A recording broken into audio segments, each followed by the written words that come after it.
तो नाम से तो ये पता ही चल रहा है, यानी कि इसमें हम पढ़ेंगे section generated by a right circular cone by a plane। मतलब एक प्लेन और राइट सर्कुलर कोन से जितने भी सेक्शन बन सकते हैं, है ना, उन सारे सेक्शन को ही हम कहते हैं कोनिक सेक्शन। ओके, तो इसमें हम वही सारे सेक्शन पढ़ेंगे जो एक राइट सर्कुलर कोन और एक प्लेन के इंटरसेक्शन से जनरेट होंगे।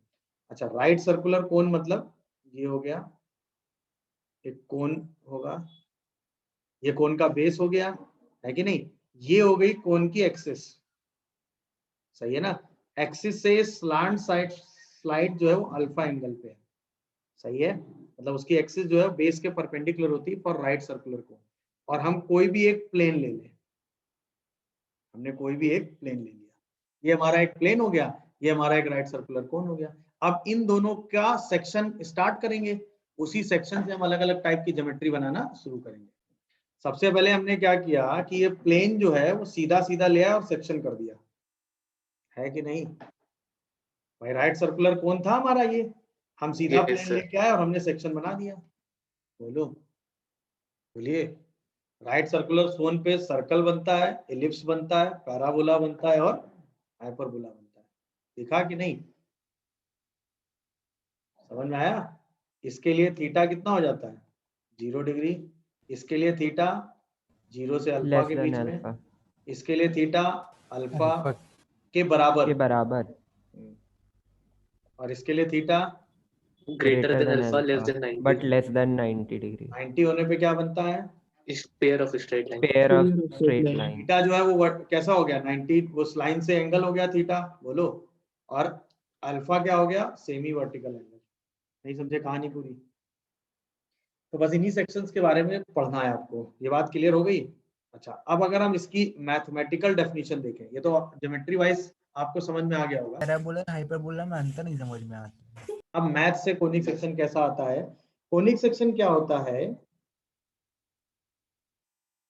वो लोकस होता है of a point for which ratio of its distance from a fixed point, जिसे हम फोकस कहते हैं, and a fixed line, जिस लाइन को आप डायरेक्ट्रिक्स कहते हैं, is constant। इसी कांस्टेंट को हम इसेंट्रिसिटी कहते हैं। उसी को हम क्या कहते हैं, इज कॉल्ड कोनिक सेक्शन। नहीं, इज कांस्टेंट, बस उसी लोकस को हम क्या कहते हैं, कोनिक सेक्शन। मतलब मैंने क्या कहा, एक फिक्स पॉइंट होगा, नहीं एक फिक्स पॉइंट होगा एस, ठीक है, मान लो अल्फा बीटा है। एक फिक्स लाइन होगी L इक्वल टू 0, मान लेते हैं ax plus B Y plus C equal to 0, ठीक है ना भाई। एक वेरिएबल पॉइंट P होगा जिसे हमने h कॉमा k कह दिया, उसकी इस फिक्स लाइन और एक फिक्स पॉइंट से जो डिस्टेंस का रेशियो आएगा, that is PS by PM, यही रेशियो कांस्टेंट होगा। यही होती है इक्वेशन ऑफ कोनिक सेक्शन, यानी कि PS square equal to E square PM square. इसे हम कहते हैं इक्वेशन ऑफ कोनिक सेक्शन। इसे हम क्या कहते हैं, इक्वेशन ऑफ कोनिक सेक्शन। मेरी बात समझ में आ गई कि नहीं, बताओ, बोलो भाई। तो हर बार हमें एक फिक्स पॉइंट दिया रहेगा, इसी फिक्स पॉइंट को हम क्या कह देंगे, फोकस। हर बार हमें एक फिक्स लाइन दी रहेगी, इसी फिक्स लाइन को हम क्या कह देंगे, बोलो, डायरेक्ट्रिक्स।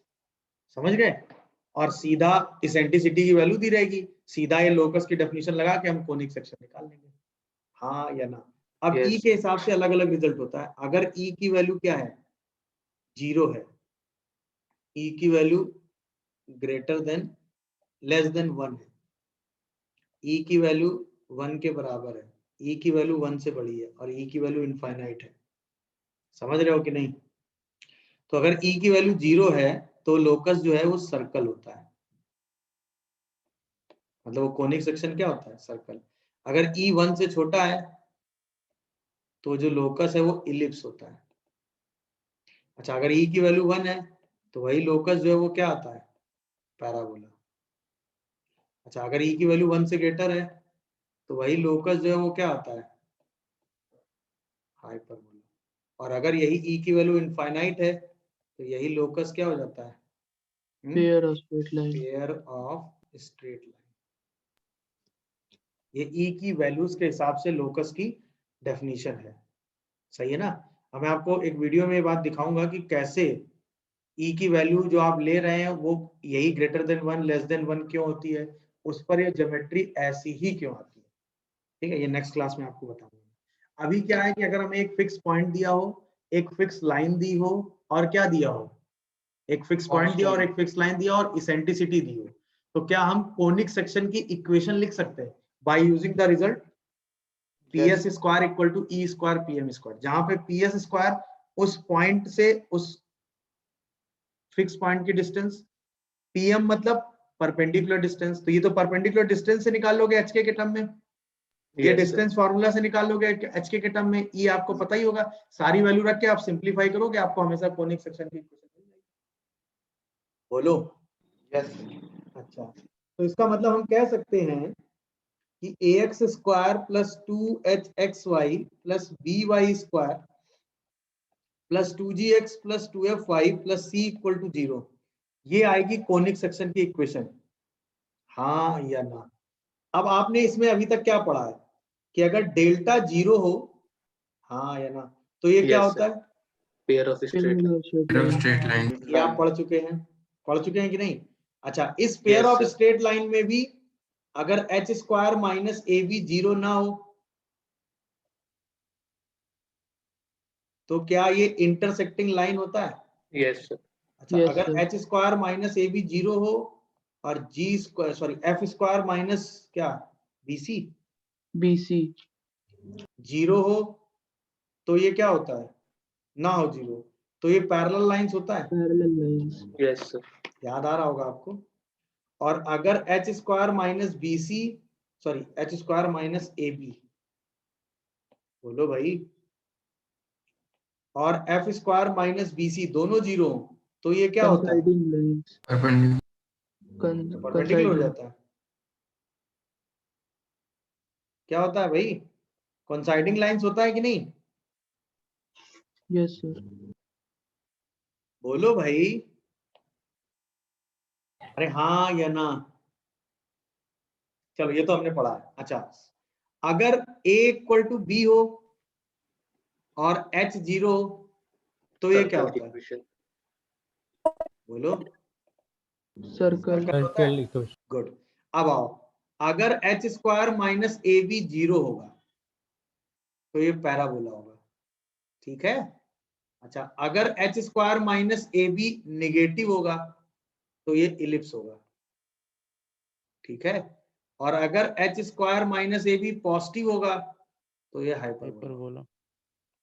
बोलो, मतलब e1 से छोटा 1 से बड़ा तो h square minus A B 0 से छोटा 0 से बड़ा, अगर 0 से लेस है तो इलिप्स है, 0 से ग्रेटर है तो हाइपरबोला है, हाँ या ना? अच्छा, ये तो अंडरस्टूड है ना कि डेल्टा एक बार 0 होगा और एक बार 0 नहीं होगा ना भाई? जब 0 नहीं होगा तभी तो सर्कल, पैराबोला, इलिप्स या हाइपरबोला होगा। बोलो, क्या ये अब इक्वेशन देखकर क्या आप ये बता सकते हैं? अच्छा, ये 2 डिग्री इक्वेशन आएगी, ये तो आप श्योर शॉर्ट है, क्योंकि PS square equal to E square PM square करोगे तो एनालिसिस तो यही बनेगा ना। बोलो भाई। Yes sir. नहीं समझे मेरी बात? तो इसेंट्रिसिटी की वैल्यू के हिसाब से आप जज कर सकते हो कि कौन सा लोकस है, हाँ या ना? या अगर इक्वेशन आपको दे दी जाए तो इस सारी कंडीशन को लगा के आप ये चेक कर सकते हो कि इनमें से कौन सा केस है। बोलो भाई, अगर एच स्क्वायर की वैल्यू ए बी से बड़ी है कि नहीं, तो हाइपरबोला हो गया, क्योंकि उस केस में H square minus A B negative होगा। अगर एच स्क्वायर ए बी 0 आ गया तो पैराबोला होगा। अगर H square A B less than 0 आ गया तो इलिप्स होगा। मेरी बात समझ में आ रही है? इक्वेशन देखकर हम इतना एनालिसिस कर सकते हैं कि नहीं, बोलो भाई, हाँ या ना? कर लेंगे भाई। Yes sir. चलिए, यहाँ तक कोई कंफ्यूजन हो तो बताइए, इसके आगे हम लोग नेक्स्ट क्लास में पढ़ना शुरू करेंगे।